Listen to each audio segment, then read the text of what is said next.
We start as we always do by pressing play in 3, 2, 1.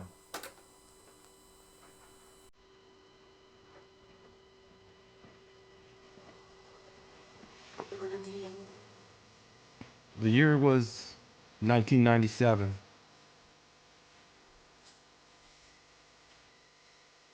My ex and I had just started dating. Things were really good back then.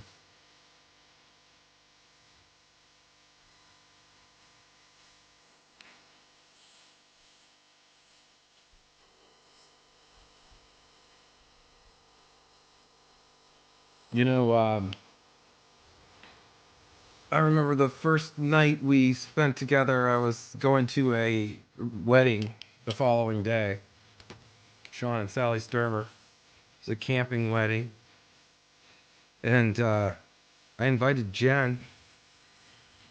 Actually, scratch that.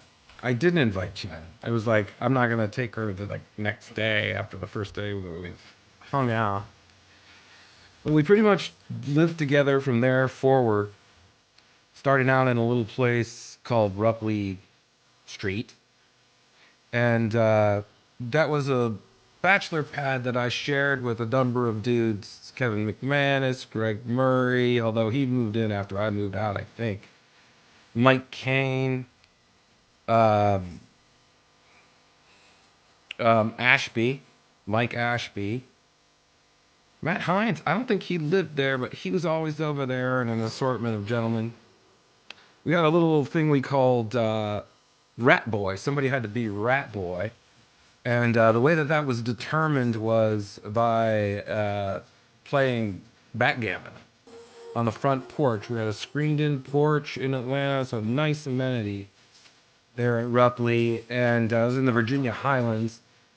And Rat Boy, the duties of Rat Boy, if someone was the Rat Boy and you played them in backgammon and you lost, you became Rat Boy. And so as Rat Boy, it was sometimes hard to get a game. People would dodge you. But shortly after Jen and I, we were cohabitating at my place in a converted dining room that just had some like French accordion doors and like a sheet hung up to make it into an extra bedroom. And I was looking for ways to save money, in your mid-20s, fresh out of college and whatnot. A number of the gents there were attending, getting graduate degrees at Georgia State University at the time. And there was this one night where, lo and behold, a rat appeared. And being on the downstairs floor, there was quite a bit of activity. I had a broken kayak paddle in my room. And that'll come into play later, but this rat in question was caught, its back half was caught in a trap. Well, Kevin's beagle Finn was new to the household, a puppy, and so we weren't leaving poisonous rat traps any longer, which the poison would just make the rat stumble out into the living room or whatever, just fucked up. And in that instance, I ushered it out the front door and took care of the problem with the cinder block. But in this particular instance, it was the middle of the night, and the back of the trap was caught on the rat, such that it was trying to escape through the kitchen sink, and it was making an awful racket. I was screaming it sounded like a small child screaming as it wailed to make its escape. And I went up and I got Kevin. I don't know. I needed the moral support. I was like, it's your dog.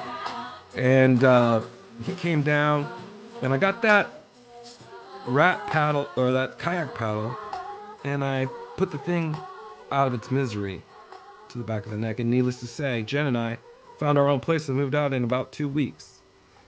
Okay, that was Breakdown by Mariah Carey. We are building our cassette collection. You can see this rack up there. That's going to be filled with all new mixtape cassettes. And every mixtape is associated with a year. So this year in question is 1997. We're doing side B.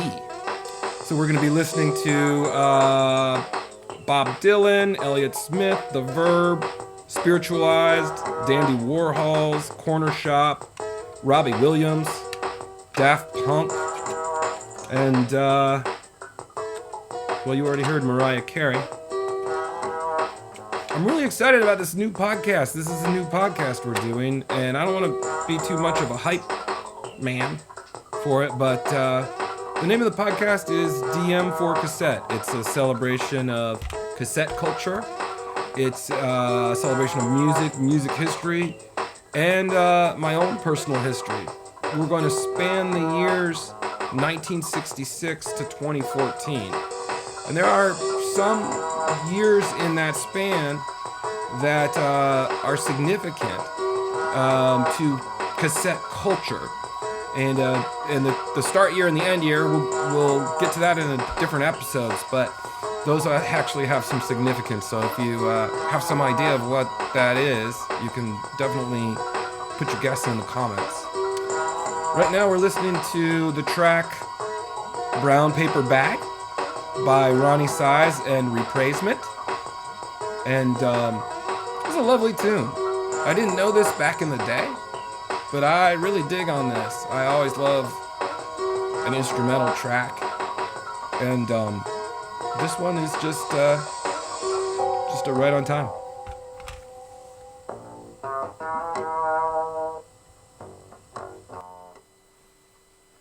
We start as we always do by pressing play in 3, 2, 1.